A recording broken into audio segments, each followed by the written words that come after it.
अभिमुखीकरण तालिम जुन 2 दिन अभियान थियो, नयाँ सांसदहरूलाई चाहिँ यो गर्ने त्यो गर्ने, त्यसमा बालेनजी आएनन्, त्यसमा रवि आएनन्, यी दुईटाको मनमुटाव सुरु भयो, यो पनि फाड्छ भनेर खोयो खन्न।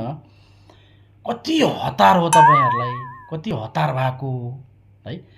मयुम भनाउँदा नेपालका प्रोफेसनल डाक्टर भन्नेहरू छन्, फेरि डाक्टर सुरेन्द्र केसी अरे, डाक्टर के अरे, यिनीहरू पनि के हेरेर के को आधारमा एनालाइसिस गर्छन् र विश्लेषण गर्छन्, छक्क पर्छु हौ म त यार।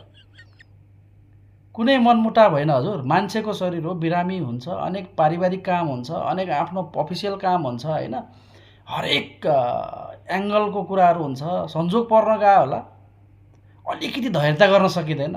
रवि लामिछाने आएर हिजो दिनुभयो त सबैलाई डोज पुग्ने तरिकाले होइन।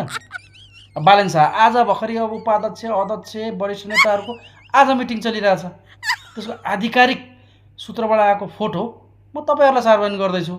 त्यसपछि त मुख बन्द गर्नुहोस्, नभए अर्को कुनै एउटा मिडिया ट्रायल गर्नुहोस्, अर्को कुनै एउटा चाहिँ बखेडा झिक्नुहोस् फेरि है, किनभने तपाईँहरूको खेतीपाती नै त्यति नै हो, तर देश बन्छ, ढुक्क हुनुहोस्।